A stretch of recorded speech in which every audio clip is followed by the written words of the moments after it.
Magandang tanghali na pala. Ay nako, pagod.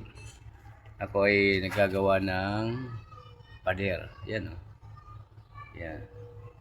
Yan ang ginawa kong pader. Buhos yan. Walang hollow block. Hanggang sa dulo na ngalahati na ako. Yun. Nagawa ko sa amin kasi pagka hollow block ang bibilin mo, ang mangyayari magpapalitada sa para kuminis lang, para hindi mabasag ng ulan. Ang nagiging problema ng hollow block na yon, kung makikita nyo yung pader sa kabila, yun, kapag ka hindi napalitadahan, natutunaw ng ulan. So kininta ko ang buhos na sukat na 3 hanggang 4 at kininta ko yung simento at hollow block. Kung bibili ka ng hollow block, magdidiferensya ka lang ng 20 dito, sa mataas lang ng konti ang buhos ng 20 pesos. So pagka hollow block naman, bago ka makarating sa bahay yung hollow block, pag ginakot mo ang 100 hollow block bago makarating sa bahay, 80 na lang sa sobrang katabang ng mga hollow block na yung ginagawa ng hardware, ay wala nang kwenta. Yan. So mas maganda na pagka ganitong buhos, kasi hindi ka na magpapalitada, makinis na siya. Kakaunti na lang re-referin mo sa mga dugtungan.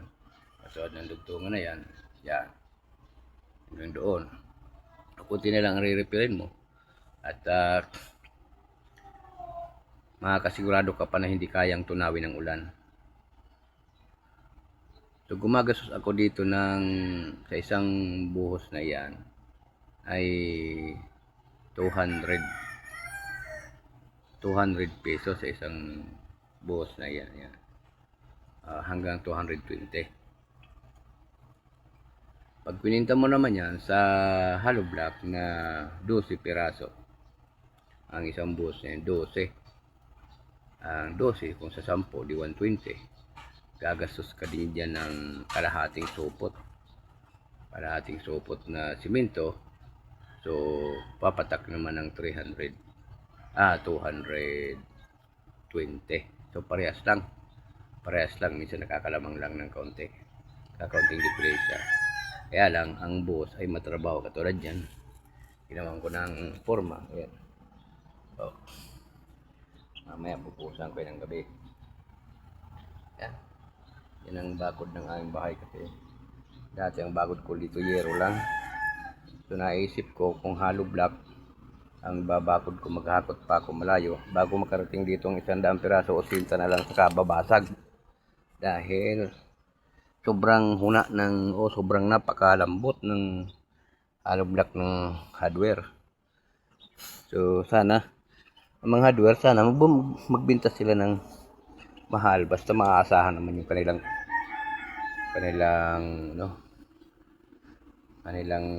materyales. Ang problema sobrang tabang, pinarurusahan nila yung mamimili. Wala nang silbi talaga. Dapat yan maanuhan ng gobyerno, kaya pagka nagkalindol madaling magiba ang isang bahay dahil ang hollow block sobrang una. Ganoon na lamang mga kaibigan. Yan 3 araw ko nang ginagawa. 5 araw na pala. Pang-6 ngayon.